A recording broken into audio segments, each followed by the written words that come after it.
तो गाइज आज की हम इस वीडियो में बात करेंगे Pakistan versus India the mother of all matches.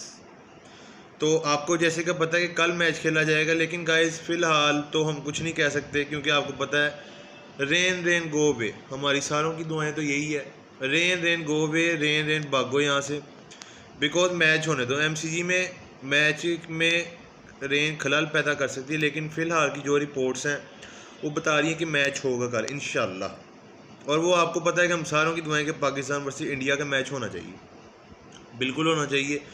तो अब मैं आपको इस वीडियो में बताऊंगा कि पाकिस्तान वर्सेस इंडिया में स्ट्रॉन्ग कौन है और वीक कौन है। अहमद भाई हमारे प्री बनाएंगे, वो भी आपको इंशाल्लाह थोड़ी देर तक वो मिल जाएगा। तो ये मैं वीडियो डालने लगा कि who is the strong link और who is the strong of between Pakistan versus India.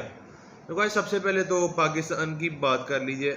Pakistan में बैटिंग देखी जाए, जो कि आपको हर किसी को पता है कि पाकिस्तान की बैटिंग फ़िलहाल बिल्कुल फारग है। गैस बिल्कुल फारग इस वजह से कह रहा हूँ क्योंकि हमारा मिडल बिल्कुल फारग है, पावर हिटर बिल्कुल फारग है। एक माशाल्लाह से परफॉर्म करते हैं टॉप ऑर्डर, उनका भी स्ट्राइक रेट का इशू है। तो हमारे रन आते हैं। अब पहले हम फेज वाइज चलते हैं। सबसे पहले बात कर लेते हैं ओपनर्स की। तो गाइस ओपनर में अगर देखते हैं तो ओपनर्स हमारे परफॉर्म करते हैं, अभी मैं उनको कहूँगी वो परफॉर्म नहीं करते या आउट हो जाते हैं, वो परफॉर्म करते हैं। और किसी मैच में आउट भी होते हैं तो उनके ऊपर तनकीद नहीं बनती।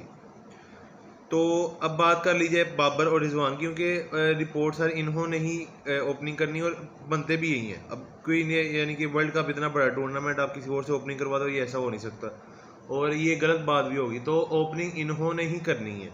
तो देखा जाए तो पाकिस्तान की अगर ओपनिंग देखी जाए, इधर मैच लगा हुआ है अफगानिस्तान वर्सेस इंग्लैंड का। तो सबसे अगर पाकिस्तान के ओपनर्स की बात की जाए बाबर रिजवान की, बाबर रिजवान स्कोर करते हैं। और लेकिन यार गाइस एक मसला है कि इनका स्कोर का जो करने का स्टाइल है वो थोड़ा सा डिफरेंस होना चाहिए। स्टाइल बेशक इनका डिफरेंस ही ना हो, लेकिन ये जिस स्ट्राइक रेट के साथ खेलते हैं वो डिफरेंस होना चाहिए। क्योंकि स्टाइल बेशक ये छक्के नहीं मारते, चौके नहीं मारते गाइस, लेकिन ये कि फिर भी 40-45 स्कोर काट जाते हैं पावर प्ले में। और आपको पता है कि ऑस्ट्रेलिया में सिर्फ दुक्के तिक्के, यानी कि 2 रन और 3 रन ही फिलहाल। और अगर हम पहला मैच देखते हैं इसका ऑस्ट्रेलिया न्यूजीलैंड का, 17% जो टीम का स्कोर है न्यूजीलैंड ने किया 200 में से 17% सिंगल्स हैं और 27% डोज, यानी कि 2 स्कोर्स है और 3 स्कोर्स हैं। 27% और 17%, यानी कि अगर हम इसका हिसाब लगाया जाए तो 44%, 100 में से 44% सिंगल डबल ट्रिपल ने लिया और बाकी 56% आपका बाउंड्री से है। तो आपको पता है कि बाबर रिजवान खेलते ही तकरीबन सिंगल डबल है और अच्छा करते हैं, क्योंकि अगर बाउंड्रीज पे जाते हैं तो बाउंड्रीज लग भी जाती हैं। लेकिन ये कि हमारे जो ओपनर्स हैं या मिडल्स हैं या पावर हिटर्स बाउंड्री मारने जाते हैं आउट हो जाते हैं, तो इस वजह से बाउंड्री नहीं मारते। तो बाउंड्री ठीक है ना मारे, लेकिन ये कि गाइस उनका स्ट्राइक रेट का इशू है। 6 ओवर में 40-45 करते हैं तो वो मे भी उनका इशू आएगा। बेशक वो जीत जाए मैच, मुझे लग रहा है कि शायद पाकिस्तान कल जीत जाए अगर मैच होता है। तो पाकिस्तान की अप्रोच तो गाइस फिलहाल चेंज नहीं हो सकती, क्योंकि अगर हम कहेंगे रिजवान आते साथ ही 20 बॉलों में 50 कर लें, ये 20 बॉलों में 40-45 कर ले, ऐसा तो होगा नहीं। ये ना बाबर आजम इस तरह कर सके, क्योंकि दोनों का देखते हैं, दोनों का स्ट्राइक रेट फिलहाल 130, 135, 125, 125 से 135 के दरमियान रहता है। ना 140 पे जाता है ना 140 से प्लस जाता है, यानी कि 135 से अभी तक ऊपर नहीं गया। वो कोई मैच होंगे जो 4 से 5 मैच होंगे जिनमें उनका 135 से ऊपर स्ट्राइक रेट गया, वरना पावर प्ले में इतना स्ट्राइक रेट है रिजवान का। के अगर हम देखते हैं 15 से 20 ओवरों में तो उसका 180 प्लस चला जाता है। बाबर आजम तकरीबन कम गए हैं। तो पावर प्ले में थोड़ा सा ओपनर्स का इशू आ रहा है स्ट्राइक रेट का। रन्स करते हैं, रन्स 40-45 रन हो जाते हैं। बेशक आप बाउंड्रीज मारें, डॉट्स करें, सिंगल डबल करें, जो भी करें, उनका 40-45 स्कोर हो जाता है, लेकिन उनका स्ट्राइक रेट का इशू आ रहा है। अगर ये स्ट्राइक रेट का इशू ना हो तो यहाँ हमारा 55-60 स्कोर हो, जो कि बनता है। और पता नहीं कल पाकिस्तान किस अप्रोच के साथ जाता है। तो अगर हम मिडल की बात कर लीजिए, क्योंकि अगर हमारा ज़्यादातर देखते हैं तो मिडल की बारी 10 ओवरों के बाद आती है, लेकिन हम शान मसूद को दे लेते हैं कि अगर शान मसूद की पहले 10 में बारी आती है तो वो टीम के लिए अच्छे साबित हो सकते हैं। अगर गाइस पहले 10 में बारी आती है, अगर लास्ट 10 में बारी यानी कि 11 से 20 ओवर में बारी है, मैं तो चाहता हूँ कि उनको बिल्कुल भी आप बारी ना दो, और उनकी बारी बनती भी नहीं है, क्योंकि वो भी रिजवान बाबर की तरह है कि उनको खेलने के लिए 20 से 25 बॉल चाहिए। लेकिन अगर आखिरी 10 में आएंगे तो माशाल्लाह से टीम का बेड़ा गर्क हो जाएगा। तो शान का मैं इस वजह से बात नहीं करूँगा, क्योंकि अगर तो पहले 10 में उनकी बारी आती तो फिर पाकिस्तान के लिए थोड़ा सा अच्छी बन सकते हैं। लेकिन अगर 11 से 20 ओवर में आती तो फिर वो कोई यानी कि इतना अच्छा खेल नहीं पेश कर सकते शान मसूद। चौथे पे देख लें पाकिस्तान अगर चेस पे जाता है तो नवाज़ आते हैं चौथे पे, तो यहाँ शदाब आते हैं। शदाब मेरे हिसाब से शदाब को भेजना चाहिए चौथे पे, क्योंकि उन्होंने अपना बेशक नवाज़ के 3-4 कैमियो आए हैं अच्छे हैं, मैन ऑफ द मैच भी उनको मिला है। अगेंस्ट इंडिया दे लिया जाए, न्यूजीलैंड देख लिया जाए, तो यहाँ वर्सेस बांग्लादेश दे लिया जाए नवाज़ के कैमियो, लेकिन मेरे हिसाब से शदाब को भेजना चाहिए।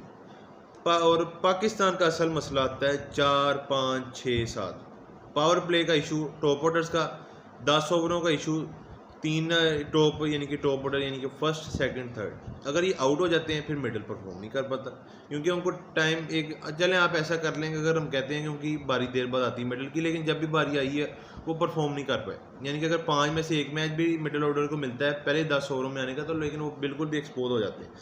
आसिफ अली देख लें, चाचू देख लें, शदाब नवाज़ को मैं भी कुछ नहीं कहूँगा क्योंकि उन्होंने परफॉर्म किया। शदाब को 2 मैच मिले, उन्होंने 2 में से 1 मैच परफॉर्म किया, 1 में नहीं चले कुछ नहीं होता। 1 मैच जिसमें भी नहीं चले उसमें मारने की कोशिश की, लेकिन वो ये है कि आउट हो गए। अगर वो टिक जाते तकरीबन महल 9 बालों पे 10 किया था या 10 बालों में 9 किया था, अगर वो टिक जाते तो टीम को जितवा देते, लेकिन वो आउट हो गए, अनलकी थे। और नवाज शदाब चौथे पे आ सकते, लेकिन असल मसला जो में आएगा नीचे आएगा 5वां, 6ठा, 7वां नंबर। चाचू इफ्तिखार उन्होंने कहा तो है कि मुझे ऑस्ट्रेलिया में छक्के मारने आते हैं, पता नहीं कहाँ छक्के मारने आते, मुझे नहीं समझ आई। और देखते हैं कल मैच में देख लेते हैं। मैं तो दुआ करूँगा कि इनकी ज़्यादा बारी है, टॉप ऑर्डर की भी है, लेकिन टॉप ऑर्डर तो जितवा दे, मैच अल्लाह करे। लेकिन दुआ करता हूँ मतलब ये कि एंड पे फिनिश करें, ये ना हो कि बाबर रिजवान एंड पे आगे फिनिश करे और टीम जीत जाए। इनको फिनिश करना चाहिए जो इनको रोल मिला हुआ है। आसिफ अली है, चाचू इफ्तिखार है, तो पाकिस्तान की अगर देखी जाए बैटिंग में इनकी वीक लिंक है और वो रहेगा। बेशक टॉप ऑर्डर देख लिया जाए, मिडिल ऑर्डर दे लिया जाए या पावर हिटर दे लिया जाए, उनका एक वीक लिंक है बैटिंग। बॉलिंग में देखा जाए मुझे लगता है कि पाकिस्तान की बॉलिंग अच्छी है, लेकिन गाइस फिर सारे 140 प्लस हैं। मोहम्मद वसीम जूनियर 140 प्लस हैं, नीचे दे लेना नसीम शाह, हारिस रऊफ, शहीन अफरीदी 140 प्लस। लेकिन आपको एक बात बताऊं, जो सीधी सीधी बात है गाइस, अगर देखा जाए मुझे लग रहा है कि ऑस्ट्रेलिया में 140 प्लस वाला अच्छा है, लेकिन उसको कुट भी पड़ती है। ये आप देख लें, अपने नज़र में बैठा लें, कुट भी पड़ती है 140 वाले को। तो पाकिस्तान को ध्यान से बॉलिंग करनी पड़ेगी, इतना ज़्यादा कॉन्फिडेंट ओवर कॉन्फिडेंट ना हो जाए कि बाद में हमसे खेला ही ना जाए, बॉलिंग करवाई ना जाए और हम एक्सपोज हो जाए। अब इंडिया की अगर बात कर लीजिए, इंडिया का यार क्या सारा कुछ ही स्ट्रॉन्ग लिंक है। अगर मैं आपको सीधी सीधी बात बताऊँ, मेरे हिसाब से मैं अभी भी कह रहा हूँ कि पाकिस्तान जीत जाएगा, लेकिन अगर हम स्ट्रॉन्ग लिंक की बात की जाए ऑन पेपर तो इंडिया स्ट्रॉन्ग है, लेकिन पाकिस्तान इंशाल्लाह विन कर जाएगा। मैं आपको स्ट्रॉन्ग बताता हूँ क्यों है, क्योंकि यार अगर ऑन पेपर देखा जाए इंडिया की बैटिंग यार तकरीबन स्ट्रॉन्ग है। रोहित शर्मा, के राहुल, सूर्या कुमार, किंग, कोहली और नीचे आ जाए पंत, नहीं खेले, चांस नहीं मिले, लेकिन वो भी परफॉर्म कर जाते हैं। डीके और हार्दिक पांड्या, 7 बैट्स, 7 के साथ इनमें से एक निकल जाएगा, पंत निकल जाएगा, 6 खेलेंगे, 6 के 6 बैट्समैन। दीपक हुड्डा अभी उनको हमने ऐड नहीं किया, लेकिन बड़े कमाल के तगड़े प्लेयर हैं। तो इंडिया का देखा जाए रोहित शर्मा भी फिलहाल उस रिदम में नज़र नहीं आ रहे, के राहुल भी नहीं नज़र आ रहे। के राहुल ने बेशक वार्म मैच में अच्छा परफॉर्म किया, लेकिन वो उस स्ट्राइक रेट के साथ परफॉर्म नहीं कर पा रहे। रोहित शर्मा का भी देखते हैं, रोहित शर्मा भी उस स्ट्राइक रेट के साथ परफॉर्म नहीं कर पा रहा कंसिस्टेंट जिस तरह खेला जाता है। एक विराट कोहली है कि जो परफॉर्म कर पा रहा है, लेकिन विराट कोहली का भी स्ट्राइक रेट का इशू आ रहा है। तो मेरे हिसाब से इंडिया का batting on the paper high है, लेकिन उनको अच्छे स्ट्राइक रेट के साथ परफॉर्म करना पड़ेगा। लेकिन अगर वो 120, 30, 35, 40 के स्ट्राइक रेट के साथ खेले, 140 के स्ट्राइक रेट के साथ भी खेले तो इंडिया फ्लॉप है। सीधी सीधी बात है, क्योंकि उनको चाहिए एक अच्छा कैमियो 3 से 4 बैट्समैन का। अगर टॉप ऑर्डर से के राहुल, रोहित शर्मा आते साथ आउट हो जाते हैं तो मुझे नहीं लगता कि इंडिया स्टेबल कर सकती है और वो जीत सकती है। एक ओपनर को जाना पड़ेगा एंड तक और मैच फिनिश करके आना पड़ेगा। पाकिस्तान की तरफ से देखा जाए, इंडिया की तरफ से देखा जाए, एक ओपनर को लाजमी जाना पड़ेगा एंड तक और अच्छे स्ट्राइक रेट के साथ। ये ना हो कि 140 का स्ट्राइक रेट हो और आप 50 बॉलें खेल जाओ, 145 का स्ट्राइक रेट हो और आप 50 बॉलें खेल जाओ। ये बिल्कुल भी नाकाबिले कबूल है आजकल की T20 क्रिकेट में। हाँ, ये हो सकता है कि आप दरमियान में खेलो और आउट हो जाए, एंड पे आप पावर हिटर को दो बाद में। ये गाइस इस वजह से मैं कहता हूँ 140 का स्ट्राइक रेट एज आ ओपनर बिल्कुल नाकाबिले कबूल है। या तो आप 50 बॉलों पे 80 करो, 85 करो, या आप इधर करते हो 50 बॉलों पे 70। अगर इंडिया की तरफ से भी देखा जाए, के राहुल इतना ही परफॉर्म कर रहे हैं, वो भी एक्सेप्शनल परफॉर्म नहीं कर पा रहे। के राहुल की बात की जाए, रोहित शर्मा की बात की जाए, रोहित शर्मा का ये कि स्ट्राइक रेट बेहतर होता है, लेकिन वो भी कंसिस्टेंट परफॉर्मेंस नहीं है। 5 में से 1 मैच में चल जाएंगे, बाकी 3-4 मैचों में फ्लो भी जाएंगे। फ्लो का मतलब 10 स्कोर कर लिए, 15 कर लिए, 20 कर लिए, उस हिसाब से नहीं खेल पा रहे। तो विराट कोहली जैसे मैंने आपको बताया परफॉर्म कर रहे हैं, लेकिन वो स्ट्राइक रेट का इशू आ रहा है उन्हें, और वो आएगा क्योंकि अभी न्यू प्लेयर हैं। लेकिन उनमें ये कोई नाकाबिले कबूल है बात कि उन न्यू प्लेयर हैं, तो इस वजह से ये कोई बात नहीं है। आप कितना, आपको क्या नाम है, इंटरनेशनल के आप यार इतना आपने मैचेस खेलने, अभी भी आपका स्ट्राइक रेट का इशू, तो मुझे नहीं समझ आ रही फिर क्या होगा। तो इंडिया का वीक लिंक मुझे लग रहा है उनका स्पिन बॉलिंग, जो सीधी सीधी बात है। पेस बॉलिंग का भी वीक लिंक नहीं लग रहा, हालांकि सारे कह रहे हैं कि उनमें 140 प्लस नहीं है। गाइस 140 प्लस हो या ना हो, हमारे पास हमें स्विंग चाहिए, लेंथ चाहिए, और आपका वो क्या कहते हैं सीम चाहिए बस। बेशक पेस ना हो, अगर आप सीमर बॉलर भी हैं, मीडियम फास्ट भी हैं, तो आपको सिर्फ लाइन लेंथ अगर आपके ऊपर, यानी कि अपनी लाइन लेंथ पे अगर आपको कंट्रोल हो, तो आप मैच जीत सकते हो आसानी से। अर्शदीप सिंह देख लें, उन्होंने लास्ट में उनकी रिसेंट में अच्छी परफॉर्मेंस आ रही है। वार्म अप में दे लें, साउथ अफ्रीका में दे लें, साउथ अफ्रीका के साथ सीरीज दे लें, तो अच्छे नज़र आ रहे हैं। भुवनेश्वर कुमार एंड पे आके ज़रा मार खा लेते हैं, लेकिन ओपनिंग ओवर अच्छी करवाते हैं। मोहम्मद शमी उनको एक अच्छा टाइम मिला खेलने का, तो मेरे हिसाब से मोहम्मद शमी एक अच्छा होगा। इंडिया की स्पिन अटैक अक्षर पटेल खेलें, रवि अश्विन खेलें या युजवेंद्र चहल खेलें, मुझे लग रहा है कि रवि अश्विन को खेलना चाहिए, क्योंकि हमारे बैट्समैन फंसते हैं। जो सीधी सीधी बात है, कोई ना चल रहा हो पाकिस्तान के खिलाफ खिला दो तो पाकिस्तान फारिग हो जाएगा, तो ये बात है। तो मेरे हिसाब से इंडिया का थोड़ा सा मसला आ सकता है स्पिन बॉलिंग अटैक में।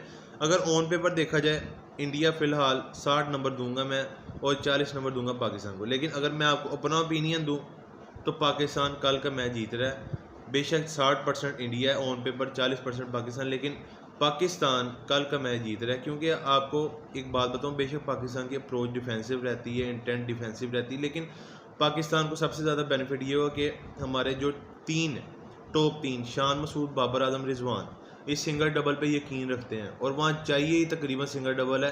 शॉट्स मारे, लेकिन वहाँ के ये कि ग्राउंड बड़े हैं तो शॉट्स हमसे कम ही लगेंगी, सिंगल डबल करी जाए। जैसे कि मैंने आपको बताया कि पहले मैच में ऑस्ट्रेलिया न्यूजीलैंड में 44% हमारा सिंगल डबल ट्रिपल से स्कोर हुआ है 200 में से, यानी कि अगर आप हिसाब लगा लें तकरीबन 80-90 स्कोर 200 में से सिंगल डबल से ही हुआ है। तो पाकिस्तान को सिर्फ ये बेनिफिट है टॉप ऑर्डर्स का, उनको थोड़ा स्ट्राइक रेट पे इशू है, और वो आएगा।